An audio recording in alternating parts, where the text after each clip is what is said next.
Celui qui a la force a la clé. Pourquoi? La force est dans la clé. Dieu n'a pas un problème et Dieu n'a jamais eu tort. Si un jour, ça n'a pas marché dans un domaine de ta vie, au lieu de mettre le problème sur le cou de Dieu, demande-toi si tu avais réellement fait ce que tu aurais dû faire. N'oublions pas notre verset de base, Isaïe 48, le verset 17. Je voudrais qu'on lise ensemble. 1, 2, 3, go. Je voudrais que ta voix s'ajoute au nôtre. On peut aller par l'Éternel.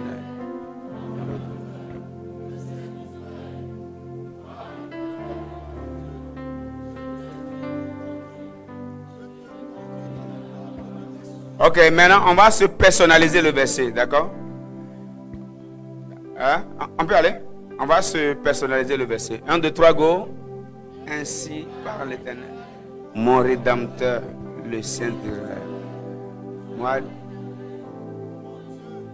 Quoi? Depuis quand toi tu es devenu l'Éternel? L'Éternel, mon Dieu. Pourquoi tu vas devenir éternel juste ce matin? On peut aller? Ok, non, c'est juste pour chasser un peu le froid, hein, pour ceux qui ont été mouillés par la pluie. Il faut les aider à se déstresser, parce qu'ils se plaignent déjà. Moi, je vais aller dans la maison de Dieu. Pourquoi la pluie m'a mouillé? Donc tout ça aussi, c'est pour ton bien. On peut aller ensemble? C'est l'oreille, il y a quoi? Laissez-moi être concentré. On y va ensemble. 1, 2, 3, go. Ainsi parle l'Éternel, mon Rédempteur, le Saint d'Israël. L'Éternel, mon Dieu, m'instruit pour mon bien. Il me conduit dans la voie que je dois suivre. Ok, le verset 18. Et là maintenant, celui qui parle, ce n'est pas nous, c'est Dieu qui parle là, d'accord? C'est Dieu qui parle. 1, 2, 3, go. On ne va pas personnaliser ça. 1, 2, 3, go. Oh, si tu étais attentif à mes commandements, ton bien-être serait comme un fleuve et ton bonheur comme les flots de la mer. Ok, maintenant on va se le personnaliser.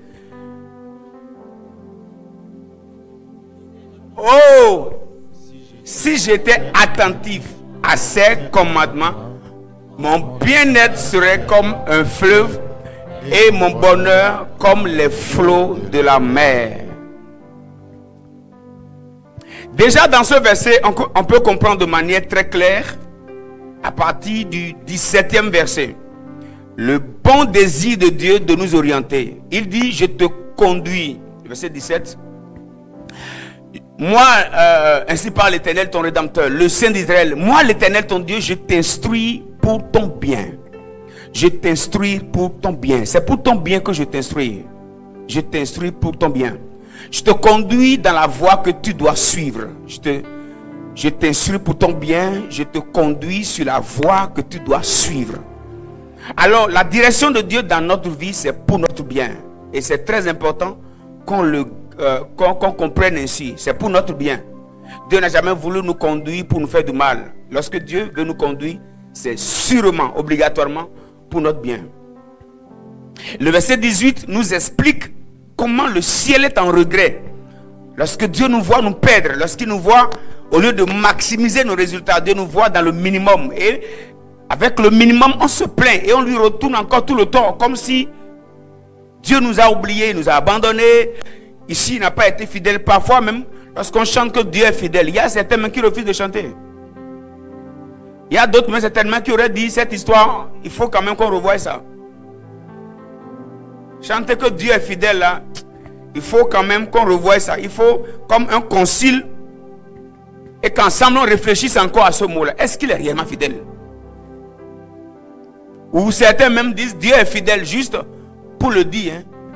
Sinon, qui a le courage de dire que Dieu est infidèle? Parfois on dit juste que Dieu est fidèle parce que le jour que tu vas dire le contexte quelque part, même pas un va de quitte là. Le problème, c'est notre incapacité de suivre Dieu, notre incapacité de suivre les instructions de Dieu. Et je crois, personnellement, le dimanche dernier, nous avions eu à parler de le mariage auquel Jésus était invité. Et nous avons vu que Jésus était invité, mais malgré sa présence, il y avait eu problème. Le vin a manqué. Donc il peut arriver que Jésus soit dans ma situation, Jésus soit dans ma vie et qu'un problème se présente à moi. C'est bien possible. Inviter Jésus dans une situation ne veut pas dire que les problèmes ne viendront pas. Permettez-moi de vous dire même, quelquefois c'est la présence de Jésus qui attire les problèmes.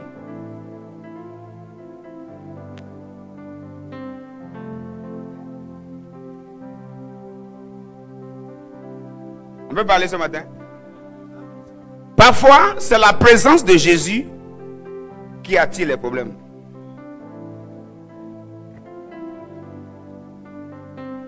Voilà pourquoi il y a des problèmes que tu n'as jamais eu quand tu étais encore païen. Vous êtes prêts? Il y a des problèmes que tu n'as jamais eu quand tu étais encore païen. Il y a des mauvais rêves même que tu n'as jamais fait. Est-ce que mauvais rêves existaient même? Il y a des gens ici qui n'ont jamais connu ça. Ils se couchent à 22h, ils se lèvent à 7h sans même un signe de rêve. Il dort bien. Mais c'est juste à partir du moment où il a reçu Jésus dans sa vie que le vrai problème a commencé.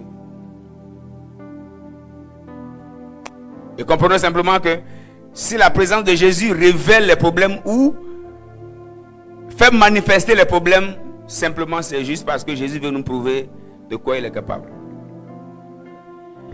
Parce que s'il n'y a jamais eu de problème, tu ne serais jamais en mesure de dire que Dieu a fait ceci. Qu'est-ce que Dieu aurait fait si tu n'as jamais rencontré un problème dans lequel ça peut aller? Si tu n'as jamais été malade, comment tu peux dire que Jésus guérit? En soi, Jésus était au mariage et le vin a manqué. Mais nous avons vu ce que Marie a fait. Elle a demandé à ce que les servantes fassent tout ce que Jésus leur aurait dit.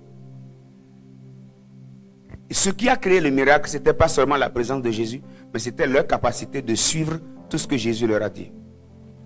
Même si Jésus est dans ta vie et tu refuses de le suivre, tu vas vivre des problèmes.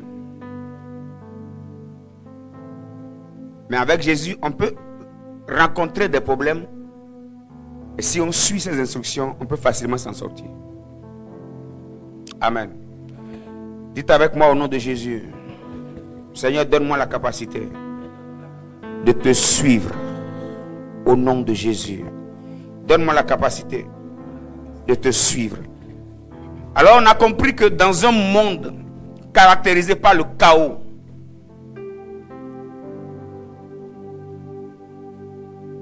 que nous vivons au quotidien, caractérisé par l'incertitude, et toutes nos planifications arrivent parfois à échouer. Nos prévisions, nos calculs, nos investissements sur lesquels on a tellement misé, parfois on se retrouve en train d'échouer là où, après tous les calculs, normalement, ça aurait bien marché.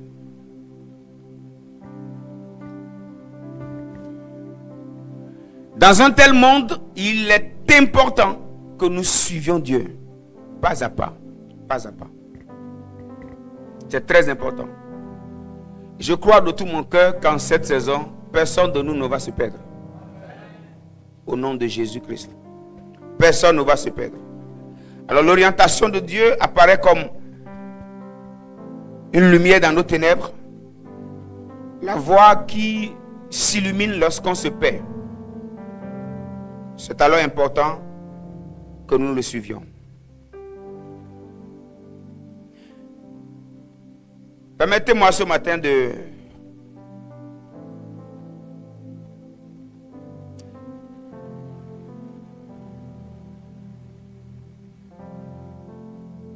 par les Saintes Écritures qu'on voyage un peu. Est-ce qu'on est prêt? On est prêt? savez, quelquefois, l'orientation de Dieu peut devenir bizarre. L'orientation de Dieu peut devenir bizarre. L'orientation de Dieu peut devenir bizarre. Parce que l'orientation de Dieu ne se coïncide pas toujours avec notre intelligence. On est ensemble? L'orientation de Dieu peut ne pas coïncider avec nos connaissances, notre intellect. Je vous donne un exemple. Jésus veut guérir un aveugle. Et cet homme aveugle s'est approché de lui. Vous allez voir l'histoire dans le livre de Jean, chapitre 9. Un aveugle qui s'approche de Jésus, qui a besoin d'une solution. Et particulièrement à partir du verset 6, il est écrit, un aveugle qui a besoin de voir. Jésus a craché par terre. Il a fait de la boue. Dites-moi, la personne veut voir. La boue a quoi faire sur les yeux de quelqu'un qui veut voir?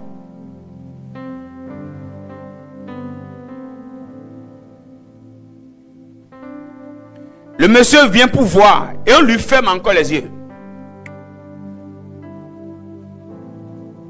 Parfois, la solution de Dieu peut débuter par un problème.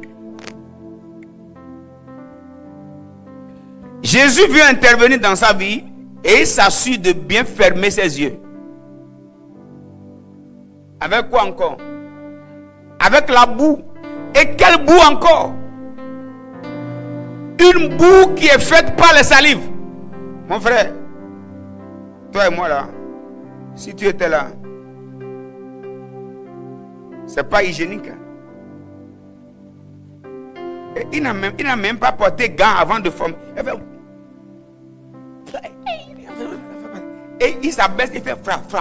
Il dit, mon frère, viens. C'est pas toi qui veux voir. Viens. Donne-moi tes yeux.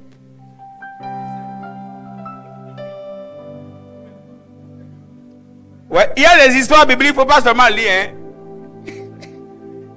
Sûrement si les frères de l'aveugle étaient là. En fait, seul l'aveugle ne voyait pas ce qui se passait.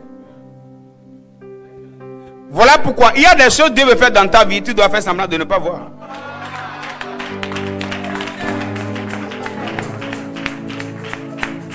Ce qui fait qu'on ne voit pas bien, c'est qu'on voit trop.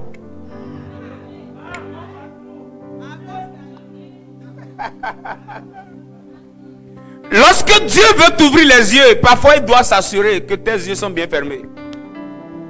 Parce que le processus pour t'ouvrir les yeux, tu ne vas pas l'aimer.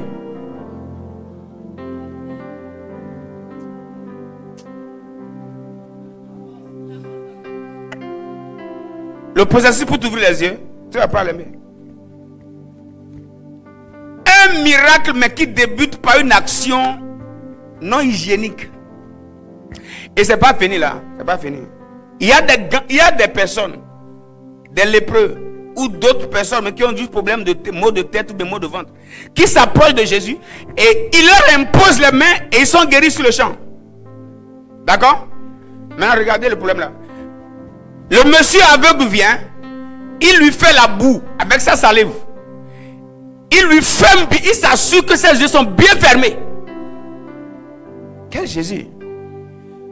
Je vous ai dit ici une fois, si Jésus est avec l'église, il y a des gens ici. On n'irait jamais dans son église. Beaucoup de chrétiens ne connaissent pas le Jésus de la Bible. Oh mon Jésus, il faut imaginer le Jésus, il fait la boue avec sa salive. Mon Jésus, mon Jésus, mon Jésus, je n'ai pas d'autre. Il est d'accord.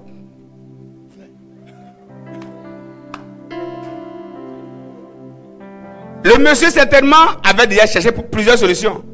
Ça n'a pas marché. Je n'ai pas d'autre que toi, Seigneur. Il dit d'accord, viens.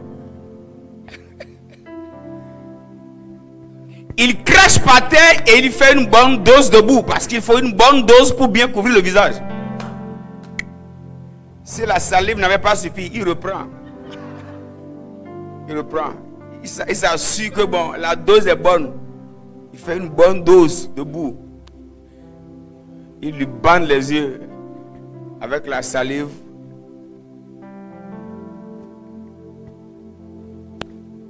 Et si l'histoire s'était arrêtée là, c'est mieux. Après lui avoir bien fermé les yeux, regardez la suite. D'abord, en lit le verset 6. Après avoir dit cela, il cracha à terre. Il fit de la boue avec sa salive. Si c'était à moi, on demandait de relater l'histoire. J'allais essayer quand même d'arranger un peu. Pour que cette partie un peu sale de mon Jésus ne sorte pas. Parfois Jésus est tellement bizarre que même les choses les plus bizarres, il aimerait que ça sorte.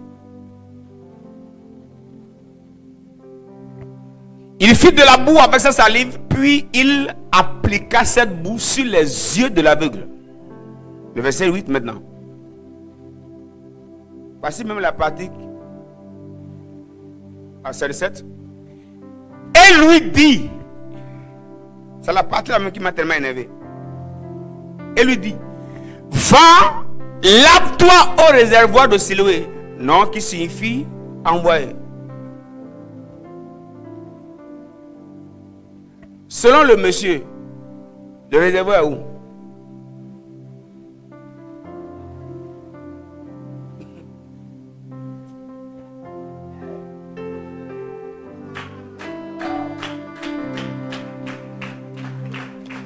On demande à un aveugle et on s'assure avec la boule. Dis-moi mon gars, c'est toi qui veux voir. Va te laver dans le réservoir de Siloé. Le réservoir de Siloé, c'est où? Il ne connaît pas. Il ne lui a pas imposé les mains. Il lui dit, va, cherche des voisins. Demande la voie jusqu'au réservoir de Siloé. Va te laver là-bas. Mais le monsieur aurait dit, Jésus, tu sais que je ne vois pas. Parfois, les orientations de Dieu dans ta vie peuvent devenir bizarres.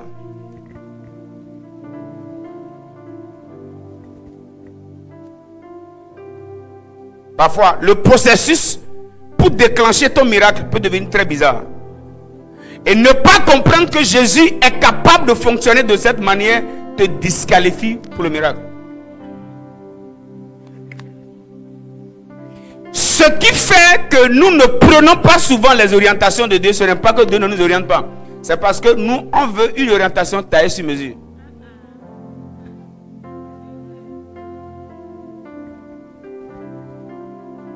Les orientations que nous voulons souvent, nous on les veut comme... En fait, que Jésus me fasse comme ça, il fait comme ça, et il me met au milieu. Et je suis guéri. Il dit non, je m'assure que tes yeux... Il y a même d'autres malades qui venaient vers lui. Et eux là, il leur dit, même des lépreux, il leur dit simplement, allez vous montrer aux sacrificateurs. Ça c'est mieux. Mais à cet aveugle, il s'assure que la boue lui a bien fermé les yeux. Il lui dit maintenant, va te laver au réservoir de Siloé. Ce qui fait parfois que nous ne suivons pas les instructions de Dieu, c'est parfois elles deviennent un peu bizarres. Je prie pour toi et moi que notre cœur accepte l'orientation de Dieu. Au nom de Jésus-Christ. J'ai un ami qui avait problème de... son épouse ne tombait pas grosse. Et même une grossesse, après 6 mois, la grossesse, après même une consultation médicale, et les médecins ont bien confirmé que tout allait très bien.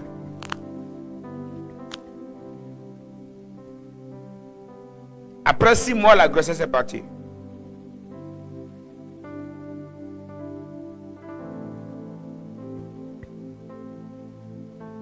Et un jour, il est allé voir un homme de Dieu.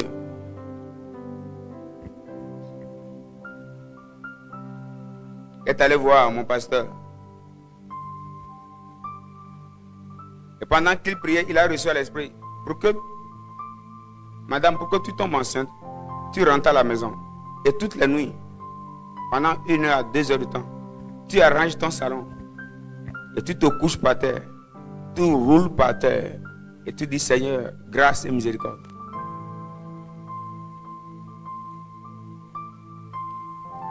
La dame a cherché des enfants pendant des années. D'accord? Elle est retournée à la maison. La nuit, elle arrange le salon quand les enfants sont allés. Elle avait déjà...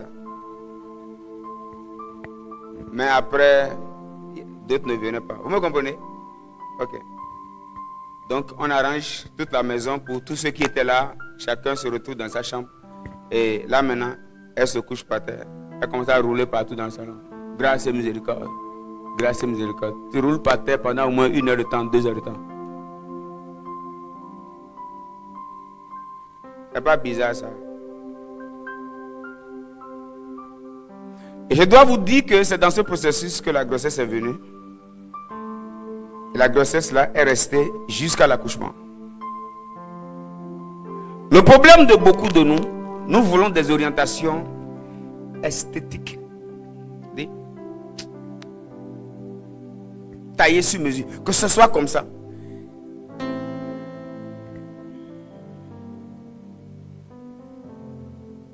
Que Dieu nous éclaire au nom de Jésus. Que Dieu nous éclaire au nom de Jésus-Christ.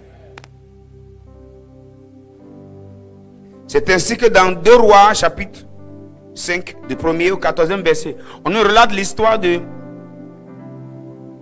cet homme fort et vaillant. On lui dit Naaman, chef de l'armée de Syrie, chef de l'armée du roi de Syrie, jouissait de la faveur de son maître et d'une grande considération. Car c'était par lui que l'Éternel avait délivré les Syriens. J'aime beaucoup cette dernière partie-là. Mais cet homme fort et vaillant était lépreux. Mais le mais vient annuler toutes les bonnes choses qu'on a dites. Il a fait tout ça, il est tout ça, mais il était un lépreux. Et lorsque nous lisons la suite, juste à cause du temps, on laisse. Il devrait être guéri et il a été orienté vers le prophète Élisée. Parce que c'est un homme de beaucoup de considération lorsqu'il est allé. Le prophète Élisée n'est même pas sorti. Il a dit, dites-lui d'aller au Jourdain et de se jeter dans le Jourdain 7 fois. Élisée a même dit à un messager, dites-lui d'aller. Et ta chair redeviendra saine et tu seras pur. Le verset 11. Naaman fut. Et il s'en allait en disant, voici. Je me disais, hein? Vous voyez, non? Je me disais, il sortira vers moi, il se présentera lui-même. Hein? Il invoquera le nom de l'Éternel, son Dieu. Il agitera la main.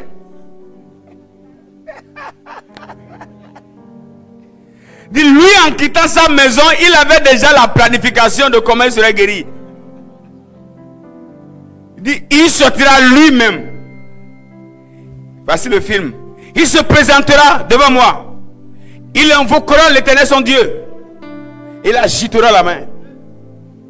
S'il finit d'agiter la main, moi je ne serai plus.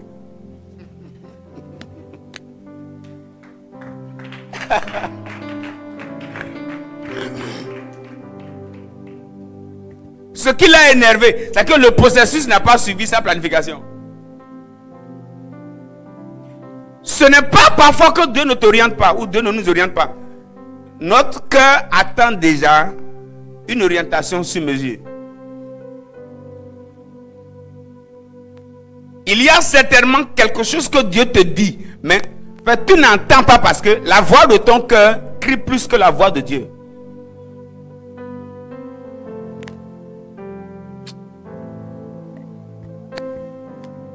Lorsque la voix de l'homme crie trop, la voix de Dieu est étouffée. Pour écouter la voix de Dieu parfois, il faut faire taire sa voix. Vous voyez, on lui a dit même ce qu'il lui faut pour être guéri et il refuse.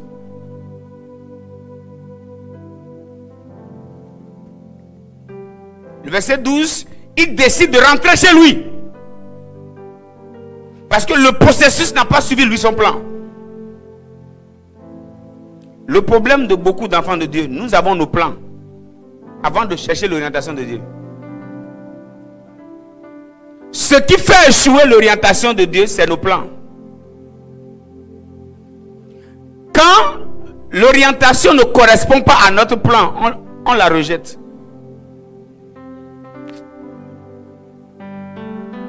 Beaucoup de nous ici, là, on a connu de grands retards parce que l'orientation qu'on attendait là, c'était pas exactement ce qu'on a prévu. Et il dit, les fleuves de Damas, hein? Allons-y. Labana, ne va-t-il pas mieux que toutes les eaux d'Israël?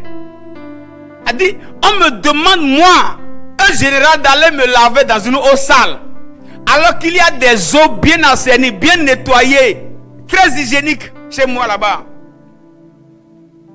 Et au moins, avant d'entrer dedans, je pouvais demander à un service de nettoyage.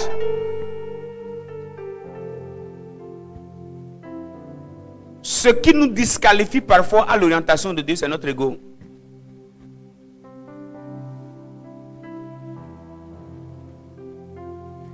Parfois, ce qu'il faut pour que ton problème soit réglé, Dieu peut juste te demander, sors de ta maison, va évangéliser. Mais comme toi, tu penses que, moi maintenant là, j'ai une fille stylée comme ça. Elle dit quoi? Et quand vous commencez à me draguer, moi, ce gars, elle présente, je vais lui dire quoi?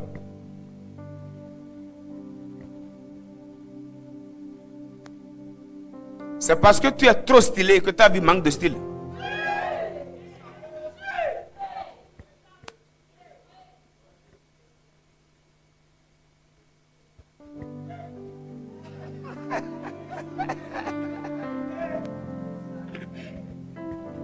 Parfois, ce qu'il faut pour que nos vies changent, c'est même pas beaucoup de choses.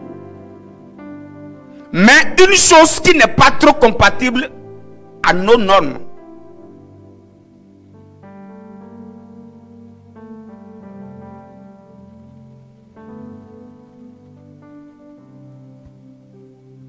L'orientation de Dieu peut devenir bizarre. Mais c'est tout ce qu'il te fallait pour que ta vie change. Tout. Il y a des batailles que nous trimballons parfois pendant des années. L'orientation. C'est juste peut-être même va balayer l'église.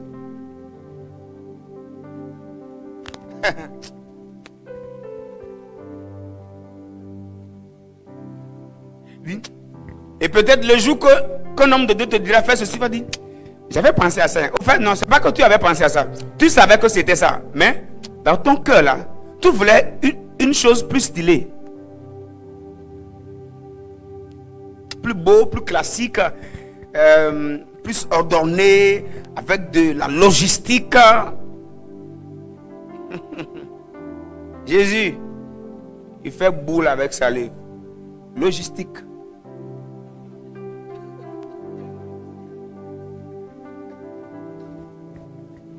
Notre problème avec les orientations de Dieu parfois, c'est que nous attendons à un truc comme ça. Ça doit prendre comme ça. Et je vais m'asseoir ici.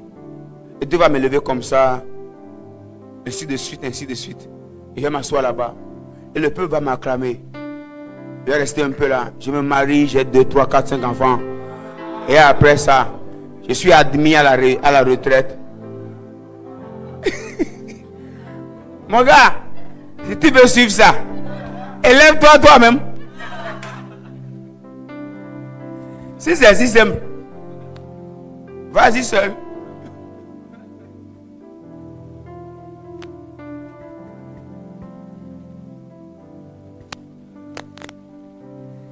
C'est nos plans qui font échouer le plan de Dieu.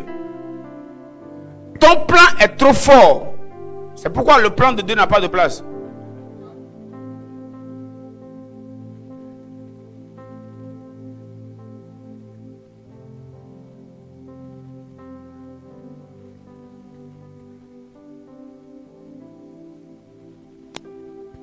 Ce que je dis là, ça concerne nous tous. Hein? Même moi-même qui vous parle ici là.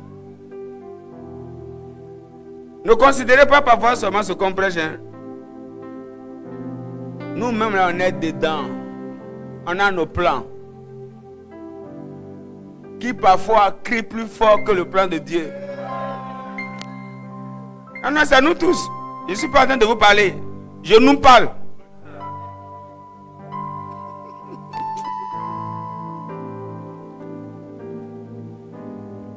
Il va agiter la main comme ça. Et la lèvre va partir fort. Je lui remets mon offrande. Je monte sur mon char. Je rentre chez moi.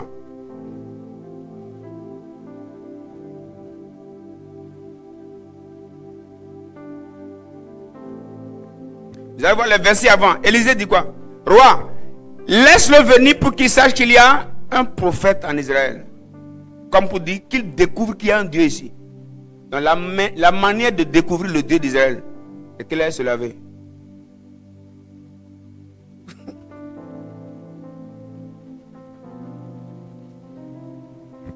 Je peux vous parler? Si vous lisez les versets avant, c'est le roi de Syrie qui a fait la lettre au roi d'Israël. Il lui a dit, assure-toi que mon gars sera guéri avant de rentrer. Et le roi d'Israël a déchiré son vêtement. Il dit, qui suis-je pour faire ça? Quand Élisée a appris, Élisée dit, non, laisse-les. Il dit, le roi et son général là, ils sont trop enflés. Laisse-les venir. Ils pensent que c'est comme ça que nous, notre Dieu fonctionne ici.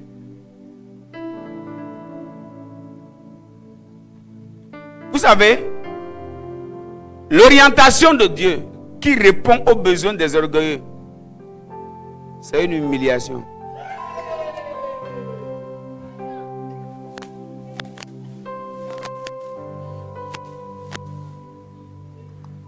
Parce que Dieu ne peut pas te croiser dans ta force. Le jour que Dieu te croise dans ta force, on ne verra pas sa force. Il doit s'assurer d'abord.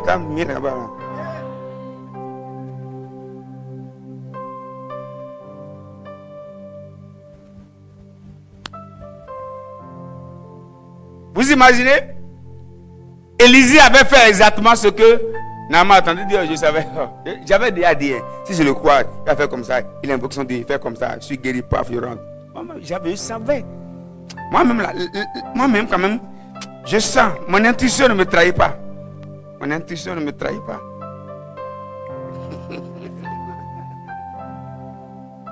Parfois, Dieu s'assure que ton intuition t'a trahi.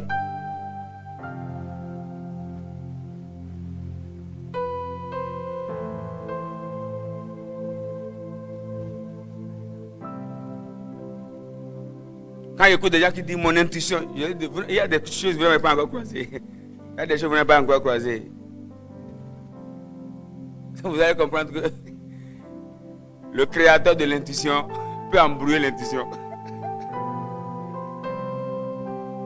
Alléluia.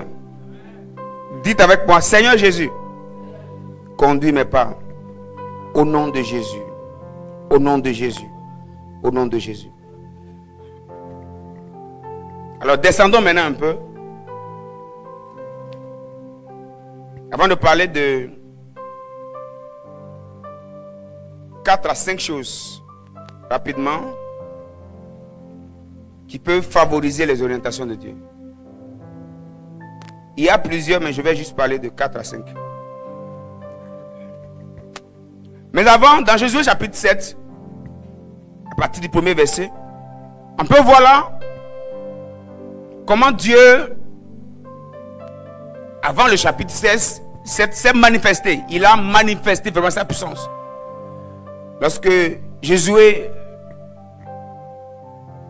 conduit le peuple de Dieu dans une victoire écrasante et tous les peuples criaient.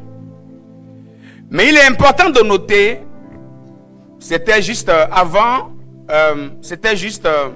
après la démolition des murailles de Jéricho.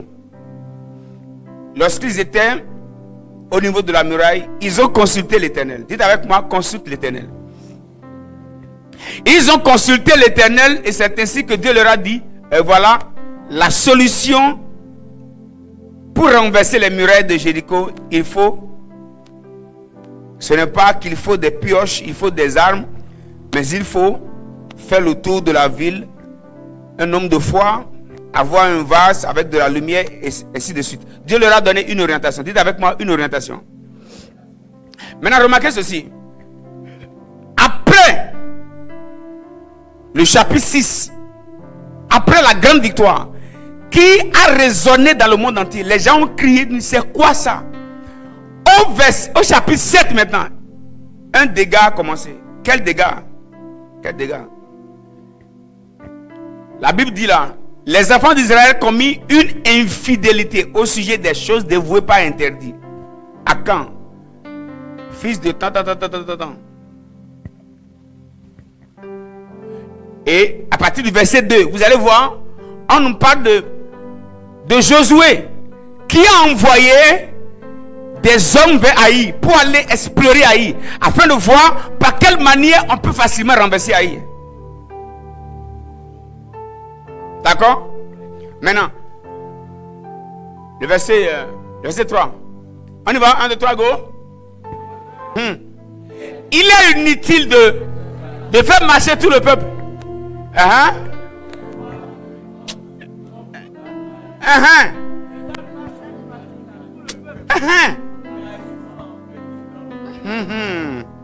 C'est là même que l'échec a commencé.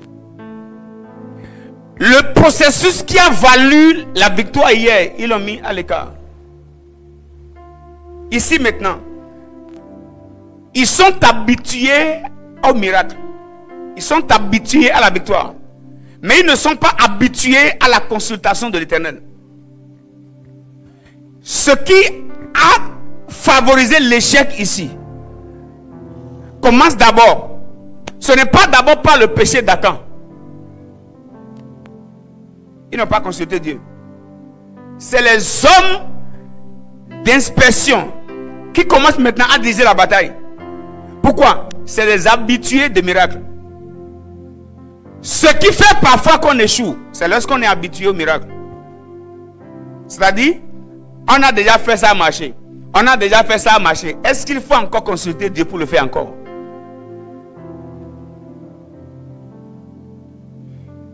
Ce n'est pas parce que ça avait marché hier que ça doit marcher aujourd'hui. C'est de là que l'échec a commencé. C'est après que Achan a touché l'interdit. Et au verset, je crois, 7 ou 6, la Bible dit maintenant que Josué est allé dans la présence de Dieu. Il s'est mis là. Josué déchira ses vêtements. Il se prosterna jusqu'au soir, le visage contre terre. C'est maintenant qu'il est allé consulter Dieu que Dieu a commencé à lui dire où se cachait le vrai problème. Je voudrais nous dire à nous tous, ce n'est pas parce que ça a marché hier que tu dois t'assurer que ça doit marcher aujourd'hui. Si ça a marché hier par un processus de consultation, d'orientation spirituelle, rassure-toi aujourd'hui encore. Avant de faire la même chose, va consulter Dieu. Ce qui fait que nous enregistrons beaucoup d'échecs, c'est que nous comptons sur nos exploits d'hier. S'il est le même hier, aujourd'hui, éternellement, si tu l'as consulté hier, tu dois le consulter aujourd'hui.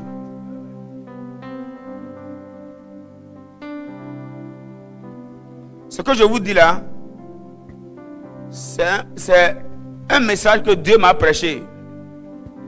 Moi-même qui vous parle. Il y a des choses que j'ai essayé qui ont échoué. Et il m'a dit, c'est parce que tu penses que tu sens ma présence et tu pries. Et tu voulais avoir des résultats. Ça ne marche pas comme ça. Ce n'est pas parce que ça avait marché hier que ça doit marcher aujourd'hui. Ce que tu as fait et ça avait marché hier, c'est la même chose que tu devrais faire aujourd'hui. Si tu m'avais consulté hier, ça a marché hier, tu dois encore me consulter aujourd'hui. Parce que dans la vie, tout change. Le seul qui ne change pas, c'est Dieu.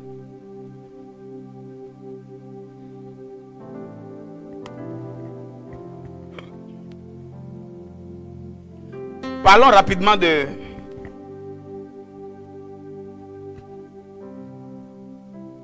On peut aller à 5 ou 4 selon le temps.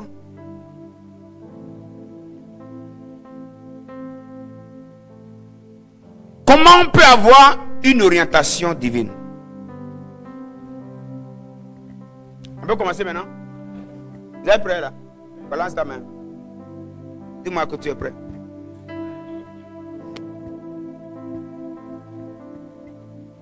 Première chose qu'on ne doit jamais oublier, qu'on doit garder. Pour avoir une orientation de Dieu, il faut avoir soif d'orientation. Autrement dit, il faut vouloir être orienté. Celui qui ne veut pas être orienté aura des difficultés à être orienté. Je le redis autrement. L'orientation devient facile lorsque celui qui veut d'orientation est disponible. En fait, celui qui ne veut pas connaître le chemin aura des difficultés à connaître le chemin. Écoutez-moi, on est ensemble. Ce qui fait que Dieu a des difficultés à nous conduire, c'est que nous-mêmes là, on a peur de l'orientation de Dieu. Parce qu'on se dit déjà que l'orientation de Dieu viendra briser nos plans. Ah. On se dit déjà que certainement que ce que Dieu voudra, ce ne sera pas trop doux. Vouloir être orienté nous qualifie pour une bonne orientation.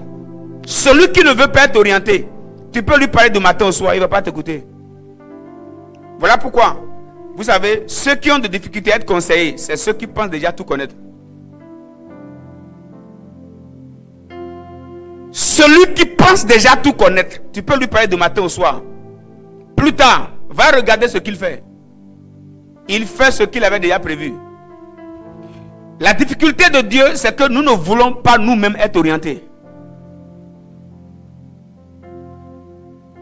Parce qu'on se dit parfois que l'orientation de Dieu viendra briser nos plans. On se dit la vérité. C'est la vérité. Hein?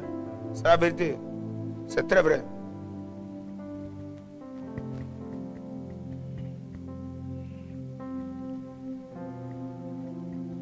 Voilà pourquoi il est écrit dans Jérémie 33, le verset 3.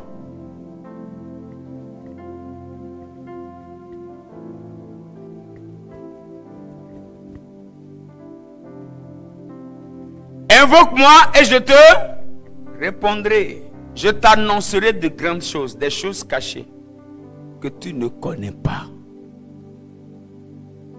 C'est celui qui reconnaît qu'il ne connaît pas qui peut consulter Dieu.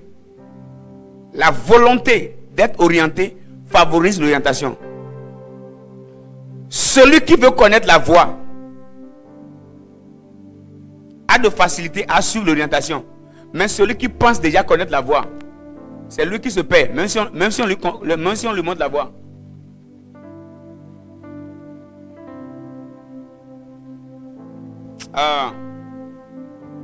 On est ensemble? Est-ce que vous avez déjà remarqué qu'il y a certains que vous avez peut-être croisés, à qui vous avez dit des choses, enseigné des choses, mais autant de les appliquer, ont fait ce qu'ils connaissaient? Hein? Tu as déjà croisé ça? Qui a déjà croisé? Ça veut dire quoi? Est-ce que tu ne l'as pas orienté? Tu l'as orienté, hein? Mais lui, il a gardé son orientation. Voilà pourquoi, avant que Dieu ne t'oriente, il s'assure d'abord d'avoir tout embrouillé.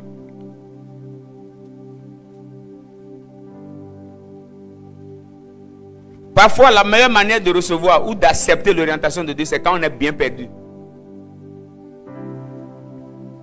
Quand on est encore un peu sur le chemin là, on n'accepte pas. Quand c'est bien chaud, bien chaud, bien chaud, tu dis, Seigneur, je ne peux plus rien dire, c'est bon maintenant. Ok, viens. Quand tu pouvais un peu là, tu n'entendais pas. Seigneur, je meurs, il dit, hein. Ok, viens maintenant. Et si c'est quand tu meurs, il est sûr que là maintenant tu vas accepter le secours. Sinon, quand tu es trop vivant, et veut te sortir de noyade, tu risques de lui-même l'enfoncer.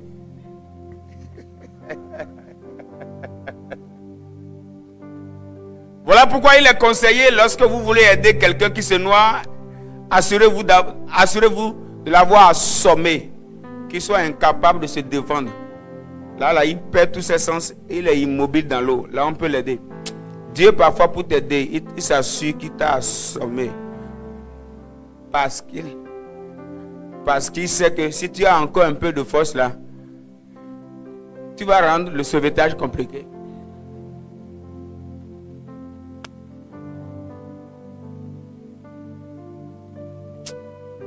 Bon, que Dieu nous aide et qu'on n'aille pas là-bas. Parce que c'est pas doux, hein. Pas doux. C'est des prières qui se font avec beaucoup de larmes. Oh Seigneur! Oh Seigneur! Oui, c'est bon maintenant. Maintenant tu es prêt à sauver. Tu veux l'orientation maintenant, ok. Voilà pourquoi vous avez même remarqué, il y a des gens qui n'acceptent même jamais l'appel de Dieu si Dieu ne détruit tout autour d'eux. Non, rien. Quand il a déjà, même un boulot qui donne 15 000, il préfère ça. Parfois, Dieu s'assure, il a tout cassé.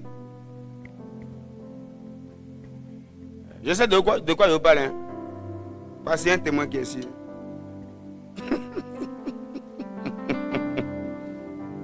Il y a des gens, quand tu as un peu de force, aucune orientation ne fonctionne. Dieu s'assure, il te démembre. Là maintenant, tu deviens informé vide. Elle dit, tu viens, tu dis oui, aïe Seigneur, oh, je t'appartiens, oh je t'appartiens, oh, il dit ok viens maintenant. Jésus. Alors mais ceux qui ont un peu de force ne disent pas ça. C'est des chants que chantent ceux qui sont faibles, fatigués de la vie, ils ont tout essayé, ça n'a pas marché. Vous savez comment moi j'ai répondu à l'appel? J'ai répondu à l'appel avec un pantalon et un habit. Quand j'étais dans mon style là, moi j'ai résisté. Dieu a tout brûlé. Là j'ai mis mes genoux à terre. Tout a échoué. Seigneur, maintenant, on va partir. Il dit ok, on y va.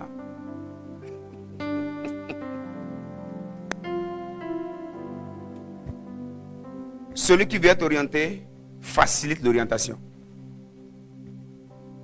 Le psaume 32, verset 8 dit: je t'instruirai et je te montrerai la voie que tu dois suivre. Je te conseillerai. J'aime tellement ce verset. Il dit, je t'instruirai et je te montrerai la voie que tu dois suivre. Je te conseillerai. Aidez-moi à lire la dernière partie. J'aurai. En fait, l'orientation de Dieu est accompagnée du regard de Dieu. Dieu ne te dit pas passe par là-bas et te laisse.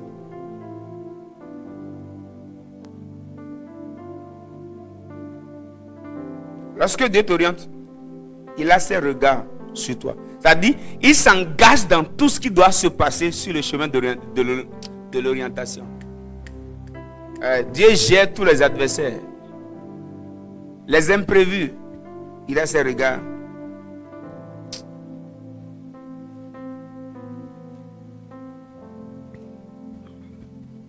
La volonté ou le désir d'être orienté favorise l'orientation. Je vais aller un peu plus vite à cause du temps. Deuxième chose qui favorise l'orientation.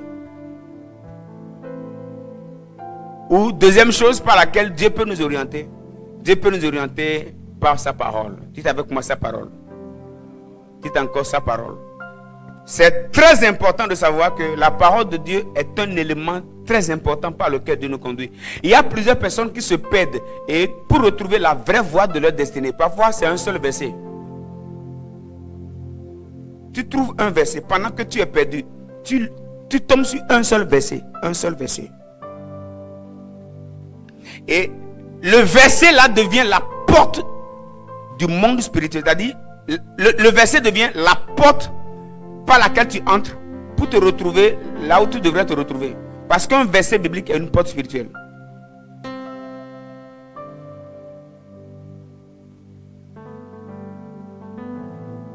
C'est pourquoi celui qui veut une orientation de Dieu, qui s'éloigne de la parole de Dieu, ne veut pas orientation. Parce que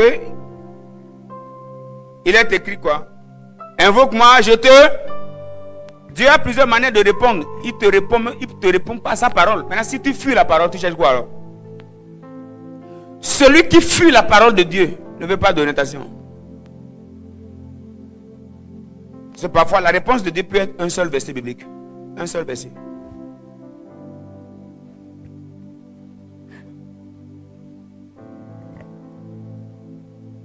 Psaume 107, le verset 18. Leur âme avait en horreur toute nourriture et ils touchaient aux portes de la mort. Le verset 19. Dans leur détresse, ils criaient à l'Éternel et il les délivra de leurs angoisses. Le verset 20. Il envoya sa parole et les guérit et les fit échapper de la fosse. Dans leur détresse, ils ont invoqué Dieu. Et remarquons ici la réponse que Dieu a donnée. Il a envoyé sa parole. Une seule orientation de Dieu peut être cachée dans un verset biblique. Ou même parfois dans un message biblique. Et si tu rates le message, tu as raté l'orientation. Est-ce que vous êtes déjà arrivé un jour en écoutant un message, tu dis, ça c'est de moi Dieu parle. Hein? Ça est déjà arrivé à quelqu'un? En tout cas, moi ça m'arrive. Hier même, je faisais une méditation, je dis,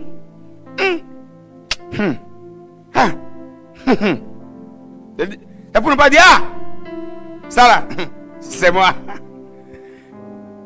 Un seul message, une parole de Dieu peut devenir le point par lequel Dieu t'oriente. Donc s'éloigner de la parole, c'est s'éloigner de l'orientation. Voilà pourquoi je voudrais nous dire à nous tous, si Dieu t'a connecté à un lieu d'adoration, fais attention. Parce que la réponse à ton temps de détresse peut passer par un seul culte. Oui, je vous dis une vérité, je sais de quoi je vous parle. Et si tu rates ce culte-là, tu rates ce culte. Si tu rates ce culte, ne fais jamais l'erreur de rater un culte parce que aujourd'hui, dans mon esprit, je dois rester à la maison. Ah bon? Ok. Quel esprit?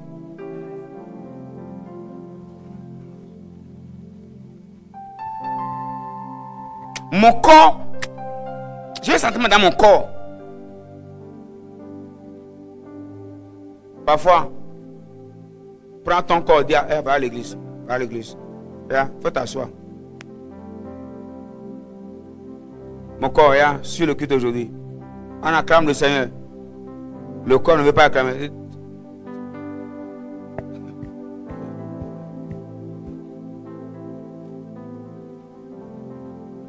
Il y a parfois des personnes parmi vous. Quand on parle, on prêche parfois, on sent que vous êtes là, malgré vous. Hein. On lutte parfois. Dis à ton voisin, dis à ton voisin. Il dit rien. Mais au moins, si Dieu fait grâce, il est à côté d'un bon voisin, le voisin va insister. Mon frère, je suis sûr. Parfois, il y a des gens qui disent dans leur cœur, le gars ne va pas me laisser à côté.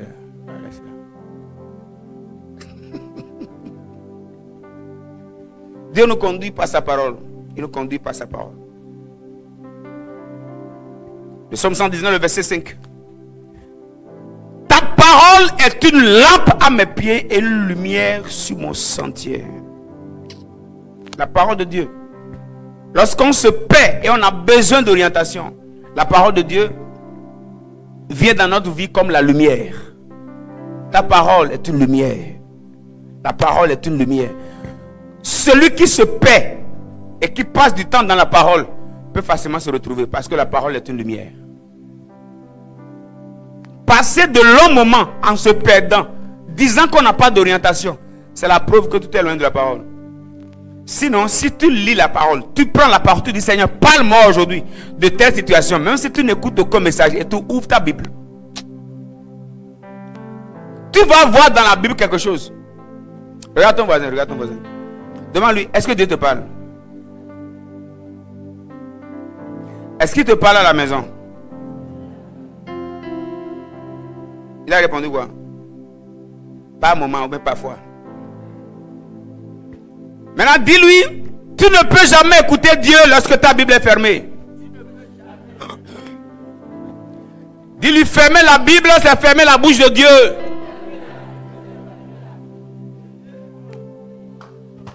Parce que la Bible, c'est la parole de Dieu. Fermer la Bible, c'est empêcher la parole de sortir.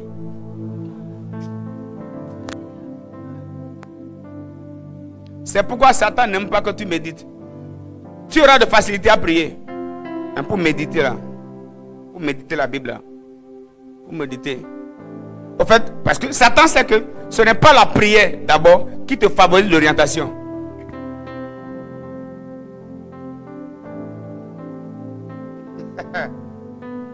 Beaucoup de prieurs se perdent parce que leurs Bibles sont fermées. Leurs Bibles sont fermées. Et fermer la Bible, c'est fermer la bouche de Dieu. Écrivez ça partout. Fermer la Bible, c'est fermer la bouche de Dieu. Alors si je te demandais, c'est quand la dernière fois que tu as ouvert la bouche de Dieu à la maison? De toute façon, la dame là m'a fait comme ça. C'est qu'elle n'a pas de Bible.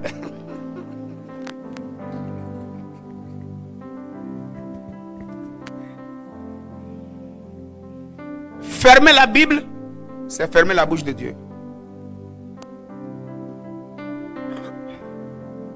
David dit, ta parole est une lampe. Celui qui passe du temps dans la parole ne peut pas se perdre. Il peut facilement se retrouver. Est-ce que vous êtes en train de comprendre que le problème n'a jamais été Dieu? Ah, c'est nous, hein? C'est nous-mêmes. On se crée les problèmes et on met ça sur la tête de Dieu. Ou quelquefois on met ça sur le cou de Satan. Hein? Comme lui-même là. On ne sait pas pourquoi il a accepté Satan.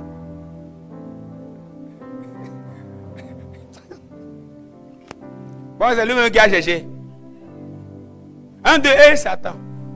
Et 2, et Satan. 1, 2, et Satan. Si Satan même pouvait condamner quelqu'un d'autre, il allait le faire.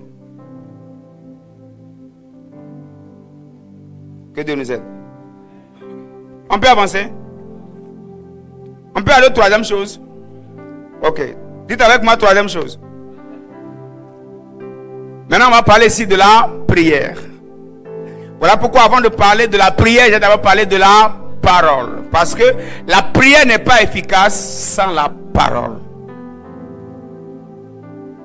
Lorsque tu as la parole, et là maintenant tu veux prier, la prière devient efficace. Parce que tu pries sur une parole. Pierre a dit à Jésus, sur ta parole, je jetterai mon filet. S'il n'a pas parlé et tu jettes le filet, tu vas jeter le filet toute la nuit.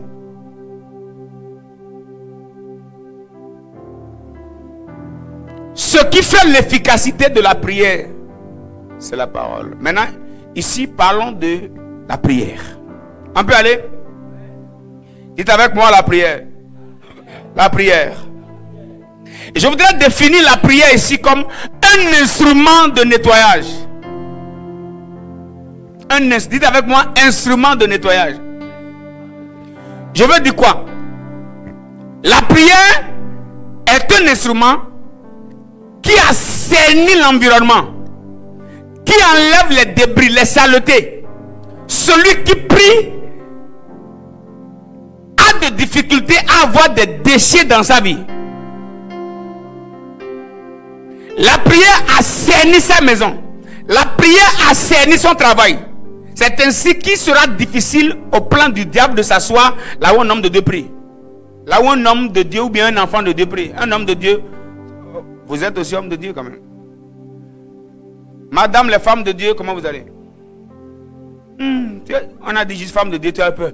Comme dire, oh, Dieu veut t'enlever de ton travail pour que tu deviennes pasteur. Faut quitter là. Et si tu étais pasteur, est-ce que c'est mauvais? Si c'est mauvais là, donne-nous là. Passe-toi, ça va. Ça va bien, non? Ouais. Je ne sais pas pourquoi je me suis orienté vers toi. Tu sais que je ne blague pas, non? Même en riant, faites attention, mais...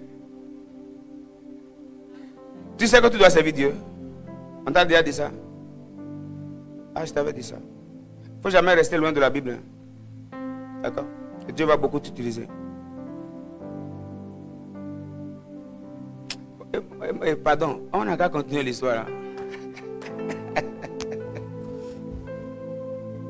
Vous voyez? Vous voyez? Si nous on avait eu des orientations comme ça très tôt, est-ce qu'on allait se perdre pendant 25 ans?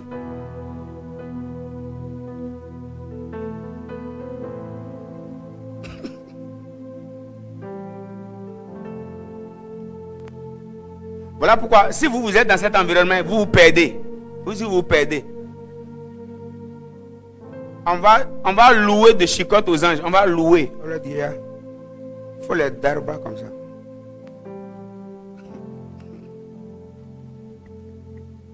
La prière est une atmosphère. Ça assainit. Ça nettoie. La prière a la capacité de repousser les limites. La prière a la capacité d'enlever les pierres, afin que celui qui doit passer par le bon chemin retrouve son bon chemin. La prière enlève les embuscades. Celui qui ne prie pas va avoir beaucoup de cailloux sur le chemin. Je vais vous montrer un exemple. On va montrer. Aïe, aïe, aïe, aïe, aïe, aïe, aïe, aïe, aïe, aïe, aïe. Rabba Shabrades. Matthieu 27, verset 19. Premier culte n'est pas facile. On doit couper. On est là? 25 dit quoi? 25.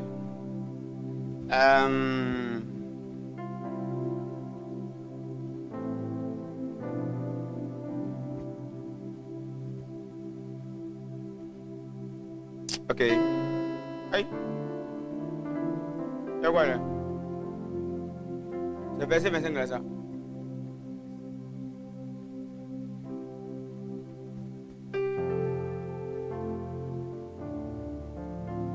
Ok. Le 19. Ah, j'allais dire. D'accord, on garde le verset 19. On est ensemble. Regardons ici. C'est important de noter qu'avant cette étape, Jésus avait passé toute la nuit à prier. On va lire ensemble. 1, 2, 3, go.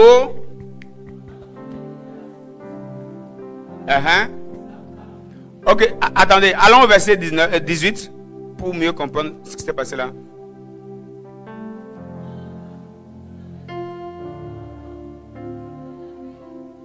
« 17 là, on va voir.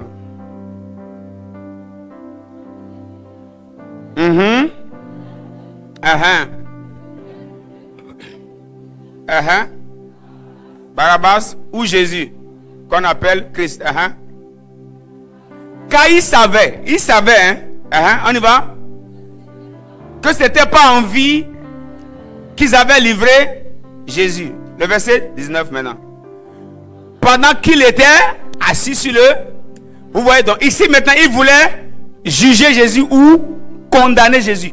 D'abord, le peuple a réclamé la liberté de Barabbas. Ça veut dire Jésus devrait être condamné, jugé. On y va.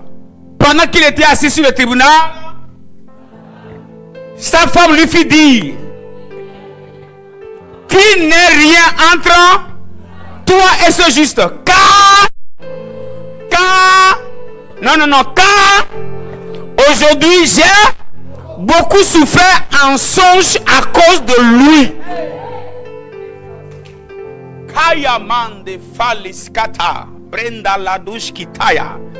Pendant que Jésus était dans le jardin de Gethsémane, il était en train de... Il assainissait sa mission. Il assainissait la crucifixion. Afin que dans la crucifixion, qu'il n'y ait aucune volonté humaine. Il y a des choses que tu dois traverser. Mais si tu ne pries pas beaucoup pour ces choses, les démons vont s'infiltrer. La prière a la capacité, même dans les épreuves, de te faire vivre seulement ce que tu devais vivre selon Dieu.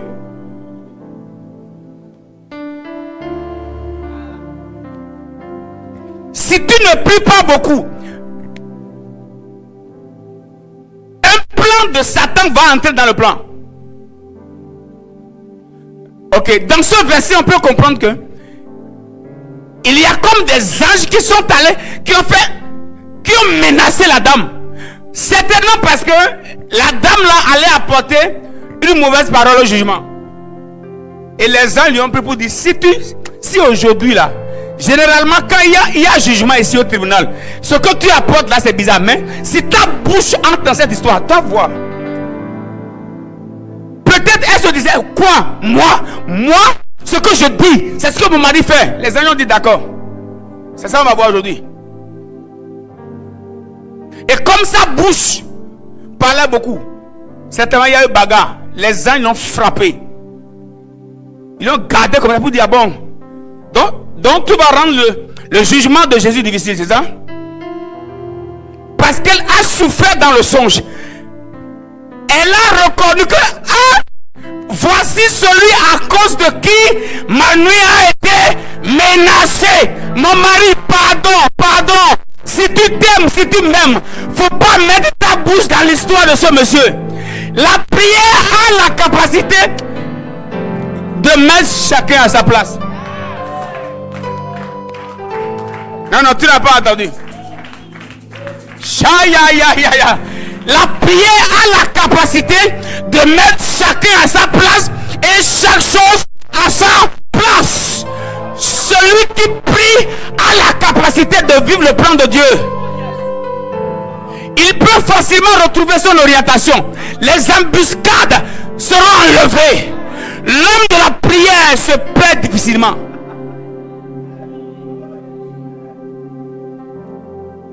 Si tu remarques que tu te perds beaucoup, c'est parce que tu ne pries pas beaucoup. Si tu remarques que tu subis beaucoup, c'est parce que tu ne te venges pas beaucoup en prière. La prière de Jésus a mis la femme à sa place.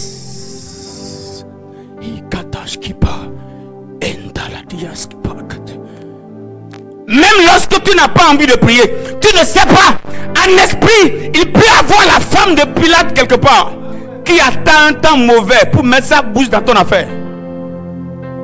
Il y a des démons qui veulent mettre leur bouche dans ton affaire. Ne leur permets pas de rendre ton parcours difficile. Même si tu dois traverser la croix, il y a des choses qui ne font pas partie du processus de la croix. Ce n'est pas toutes les épreuves qui viennent de Dieu que nous vivons. Parfois, il y a des choses infiltrées. Infiltrées parce que ceux qui doivent vivre ça refusent de prier. Et le monde des ténèbres s'ingère. Et des femmes de Pilate commencent à manipuler le jugement.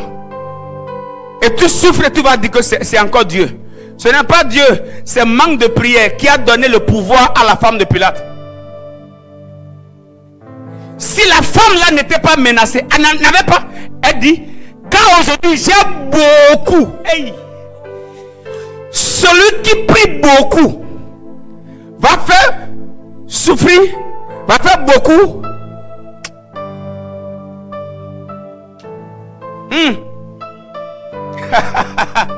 Si tu n'apprends pas à beaucoup prier, il y a des adversaires que tu ne...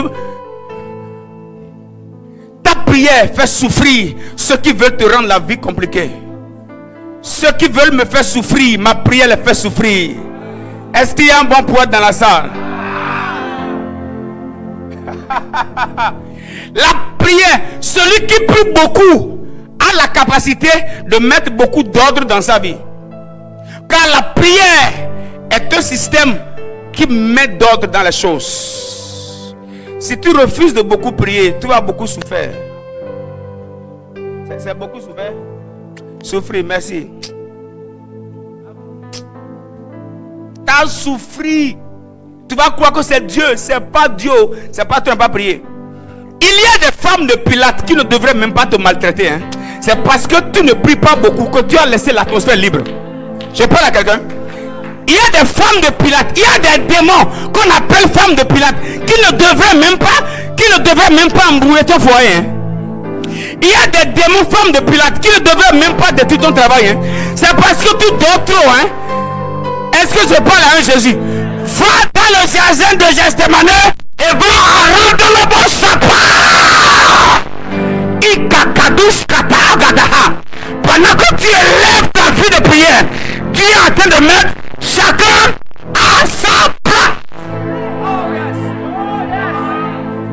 Erabo Satala Kapahagades. Sheliaba. Vera Falisa. Kosa Brenda Ragedia. Sopa la touche. Voilà pourquoi, même quand tu n'as pas envie de prier, prie.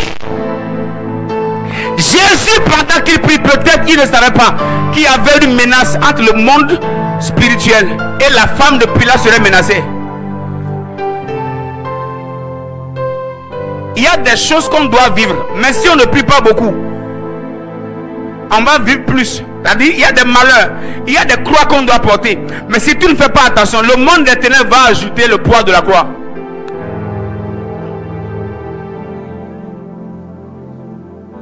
Là où tu dois porter un croix de 10 kilos, on va te mettre une croix de 50 kilos.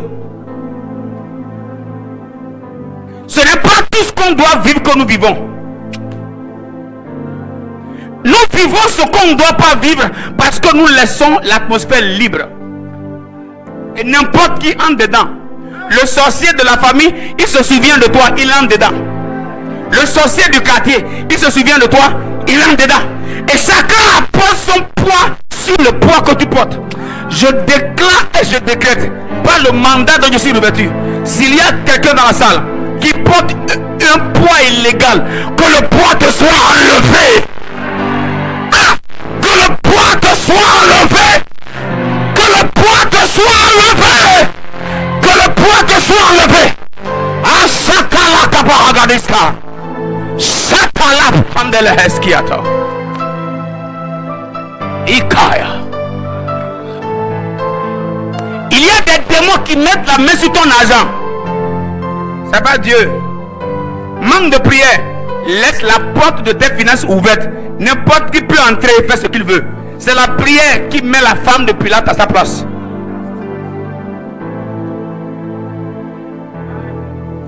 Celui qui prie beaucoup, il met beaucoup d'ordre dans sa vie.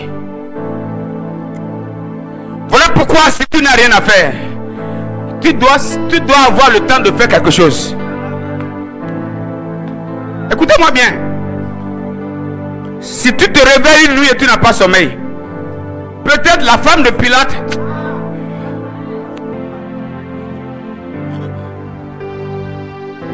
il y a une femme de Pilate la nuit là, et c'est seulement ta prière qui va la recadrer. La prière assainit l'environnement. Il y a des orientations de Dieu qui ne viennent pas ce qu'on voit ni ce qu'on entend, mais qui viennent par la puissance de la prière de nettoyer le chemin. Je répète, écoutez-moi. Il y a des orientations spirituelles qui ne viennent pas parce que tu as lu un verset, parce qu'on a prié, parce qu'on a prophétisé. Mais l'orientation, c'est la puissance qui se dégage de la prière, qui monte sur le chemin de ta destinée et qui balise le chemin, qui assainit le chemin et qui enlève les embuscades, qui met les anges en action et qui met chacun à sa place.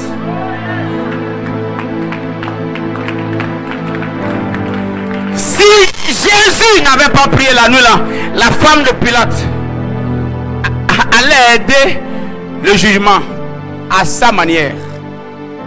Sûrement que c'est une femme beaucoup manipulée par Satan pour influencer les jugements.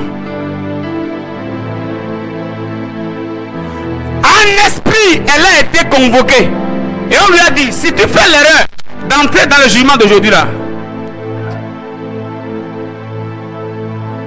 il y a des jugements sélectionnés par le ciel, mais si tu ne les sécurises pas par la prière, les démons vont entrer.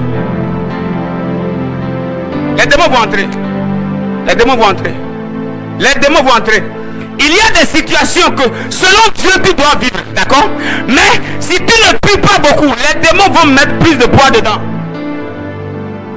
Souvent, les croix que nous portons ne sont pas les croix taillées par le ciel. Le monde des ténèbres vient compléter le poids. Et le problème, c'est lorsqu'un Jésus qui devrait porter une croix passe la nuit, au lieu de prier, passe la nuit à dormir. Les femmes de Pilate sont mandatées en esprit pour dire voilà, aujourd'hui à 8h, toi tu le croises ici. À 10h, toi tu la croises ici. Va commander son mari, va attaquer son enfant. Tu te lèves le matin et tu as comme l'impression que tout est bizarre. Tout est bizarre parce que toi-même là, la nuit là a été bizarre pour toi. Et c'est toi qui n'as pas mis la nuit en ordre. Et kapala gado sapa intola bilias kobriandoske et renta la balados kataha. Et regardez à quel moment Jésus a prié. Jésus avait prié parce que pendant qu'il sentait qu'il allait mourir.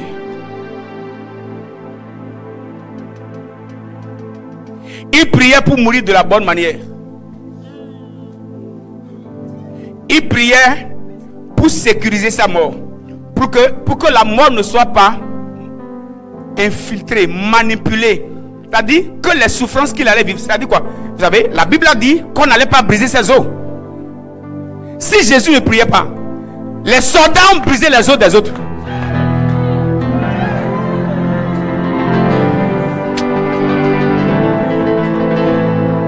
La Bible a dit qu'on n'allait pas briser ses os. Les soldats ont pris marteau. Ils sont allés au niveau des trois croix. Ils ont pris le premier voleur. Ils ont brisé les os. Ils sont arrivés au niveau de Jésus. Ils l'ont laissé. La prière! La prière! La prière! La prière! La prière! Et Rabassa, il y a des choses qui te brisent les os parce que tu refuses de sécuriser ton parcours. Est-ce que vous m'attendez? Vous m'attendez? Les soldats ont pris le marteau. Ils ont brisé les os des deux voleurs. Mais lui, personne n'a osé le toucher. Bien qu'ils soient tous en colère contre lui. Ils étaient tous en colère. Parce qu'ils ont mis, il a dit, il est le roi des Juifs. Ils étaient énervés parce qu'eux étaient juifs, mais ils ne l'ont jamais choisi comme roi. Mais même dans leur colère était canalisée. Si tu ne pries pas sur ta destinée, ceux qui ne doivent pas briser tes os, lorsqu'ils vont prendre leur marteau, ils vont briser tes os. Alors que dans le plan de Dieu, on ne doit pas briser tes os. Hey! Rekapala Basha. La prière a la capacité d'imposer le modèle de vie que tu dois vivre à la terre. Même les problèmes que tu dois porter, la prière a la capacité de s'inscrire, de sécuriser, de canaliser, afin que d'autres problèmes ne viennent pas s'ajouter. Parce que Dieu ne peut jamais envoyer un problème qui va t'écraser. Quand ça commence à t'écraser, il faut que tu saches qu'on a ajouté un poids.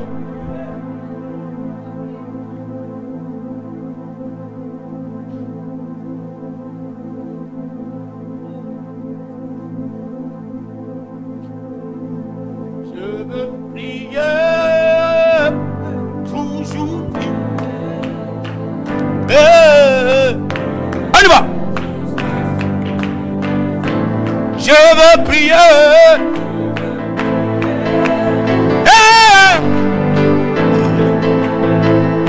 Je veux prier.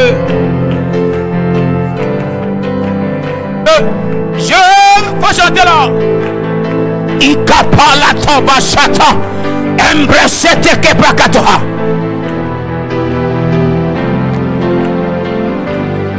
Écoute-moi, voilà pourquoi, que tu le veuilles ou pas, ne reste jamais loin d'un lieu de prière. Là où on prie beaucoup, la volonté de Dieu s'impose. Vous devez aimer, et nous devons aimer la prière. Ne dis pas, moi j'aime pas trop. Si tu n'aimes pas trop, tu vas laisser une porte ouverte à tes adversaires.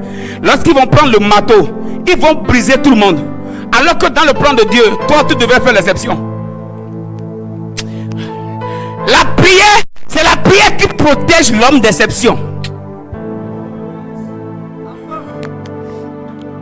Ceux dont les os ne devraient pas être brisés, c'est la prière qui intime l'ordre au monde spirituel pour dire on ne brise pas les os de celui-là. Si tu ne passes pas la nuit à prier, lorsque les soldats vont prendre le marteau dans la journée, même avant eux, la femme de Pilate, il allait même décider qu'on te coupe les oreilles, qu'on lui coupe un bras, parce que elle influence le jugement, qu'on lui crève les yeux.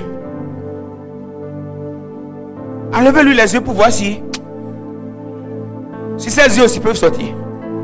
Comme il disait le roi des Juifs là. La prière a bloqué la main des soldats pour qu'ils ne puissent briser les os de Jésus. Celui qui suit le plan de Dieu, qui veut suivre l'orientation de Dieu, qui ne doit pas perdre son chemin, il doit être un homme de prière. Ne soyons jamais fatigués de prier. Ne soyons jamais découragés de prier.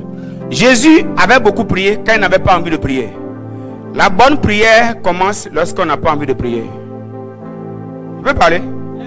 La bonne prière commence quand on n'a pas envie de prier. Et le bon moment de prier, c'est quand on n'a pas envie de prier.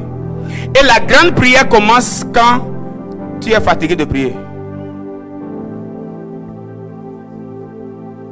Ta prière commence à bien monter quand tu es fatigué.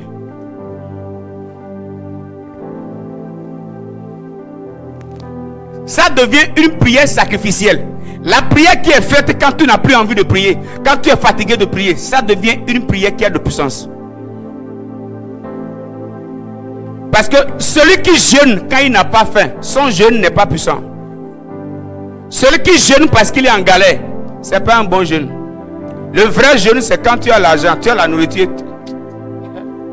En fait, la vraie prière commence quand tu n'as pas envie de prier, mais tu te mets là. Quand tu pleures, mais tu te mets là. Tu es déprimé, mais tu te mets là. Ça dégage plus d'énergie. Jésus dit, si c'était possible que cette coupe s'éloigne de moi, c'est-à-dire même Jésus ne voulait plus mourir. Mais il avait passé tout. Alors que c'était la prière qu'il fallait pour troubler la nuit de la femme de Pilate. Si la nuit là, Jésus avait dormi, pour dire bon, d'ailleurs, ce qui est sûr, à 5h du matin, maintenant, ou bien à 6h, Judas et les sacrificateurs ils viendront. Bon, ma prière veut faire quoi encore? Au fait, Jésus essayait de sécuriser tout ce qui allait se passer jusqu'à sa mort.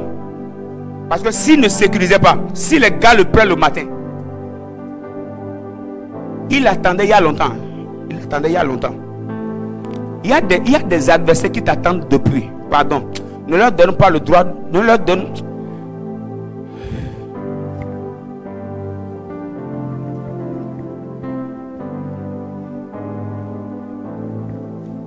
Je veux prier. Hey.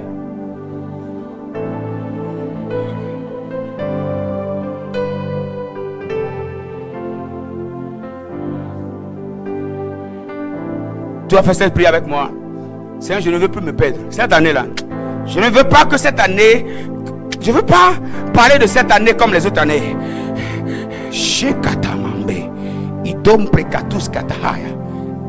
Si tu as compris le message, tu pries.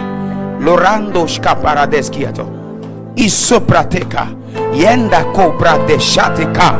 Berafala sopratekate. Ikombre zalade. Soyabo sata. Ikombalatos cariato. Imbresota kata.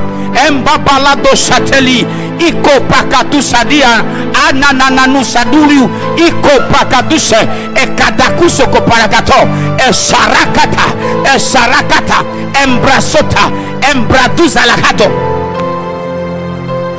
Hey! Hey!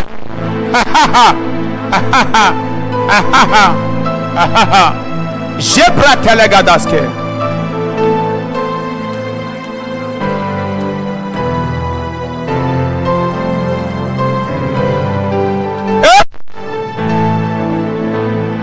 Nous avons prié au nom de Jésus. Ton manque de prière est l'autorisation que tu as donnée aux adversaires sur toi. C'est-à-dire quoi? Ton manque de prière favorise les ennemis. Ils vont bien mettre le marteau sur toi. Il y a beaucoup de choses que nous vivons. C'est parce qu'il y a un moment de ta vie, tu as laissé la prière. Et les adversaires ont pris le marteau. Ils sont en train de casser tes os. Et tu penses que c'est Dieu. C'est pas Dieu. C'est pas Dieu. C'est pas Dieu. À un moment donné, tu n'as plus envie d'aller à l'église. Et c'est toi qui te reposes. Un peu découragé. Tu es à la maison. Ah bon? Tes ennemis t'ont dit qu'ils sont découragés de toi une fois. Ils t'ont dit qu'ils sont découragés de toi. Ils t'ont dit qu'ils t'ont déjà abandonné. Ils t'ont déjà oublié. Pendant que les ennemis ne t'oublient pas. Toi, tu t'oublies. Tu oublies ce qui fait ta force, toi. Il y a des choses que nous vivons. Ce n'est pas Dieu. Hein. C'est nous-mêmes qui avons laissé les âmes dans la main des adversaires. Il y a quelqu'un ici. Sûrement après ce culte-là, cette semaine, tu dois jeûner, beaucoup prier. Tu dois décréter des nuits où tu dois rester. Même si tu as sommeil, tu restes là. Tu restes là. Tu restes là. Vous savez, Jésus voulait prier et il avait pris ses disciples avec lui pour le soutenir. Et il vient, il voit les disciples dormir. À un moment donné, même quand tu n'as personne pour prier avec toi, tu dois comprendre que ici maintenant, là, je dois me défendre seul. Il y a des gens, quand ils n'ont pas de soutien de prière, eux ne prient pas. Tu n'as pas encore compris. Jésus avait besoin des intercesseurs. Tous ces intercesseurs dormaient. Un temps vient dans ta vie où tu vas voir que tous ceux qui devaient te soutenir en prière disparaissent. Dieu veut juste te dire, toi-même là, monte la garde.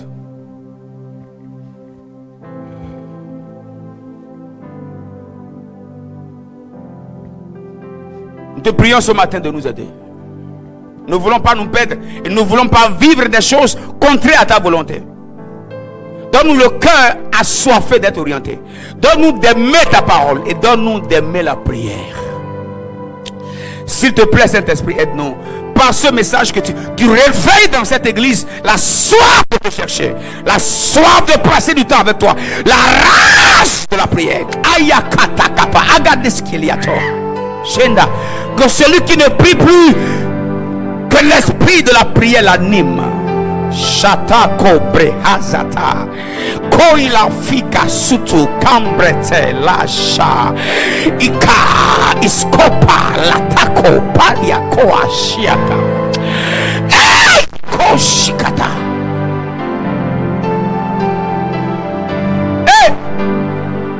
Quelle matinée!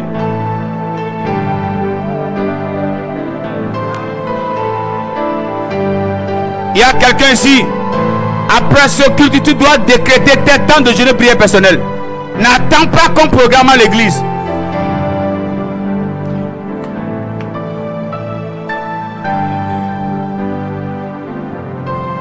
Tu refuses de dormir. Tu refuses de manger. Tu refuses de manger. Tu décides de faire 7 heures de prière.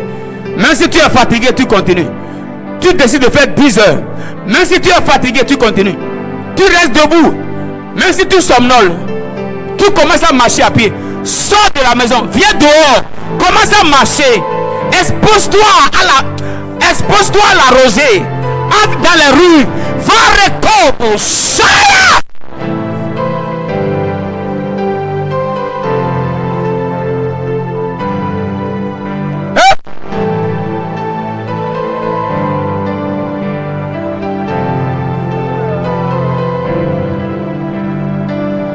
Il y a un feu qui brûle dans la salle.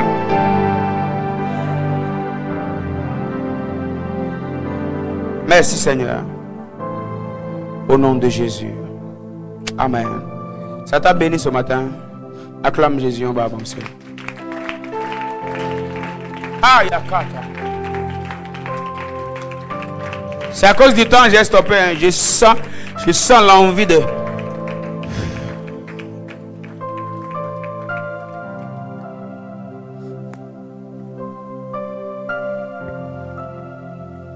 Va me dire à 3 personnes: interdit aux soldats de Satan de briser tes os.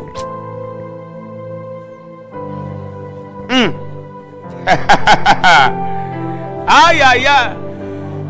Interdit à la femme de Pilate de juger ta destinée. Pardon, dis-le à 3 personnes.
Il y a un esprit de prière dans la salle.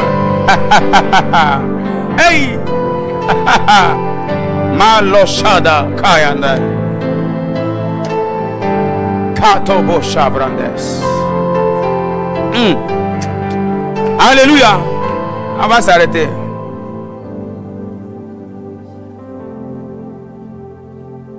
On va s'arrêter.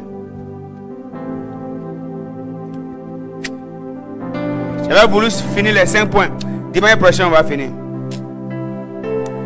Ça passe bien. Ça passe bien. Écoutez-moi, après ce message-là, il y a des choses que nous n'allons plus jamais croiser. Si tu portes un poids, tu dois t'assurer que ça là, c'est sûrement Dieu lui-même. Parce que tu vas tellement assainir, tu vas tellement nettoyer ton chemin. Tellement nettoyer.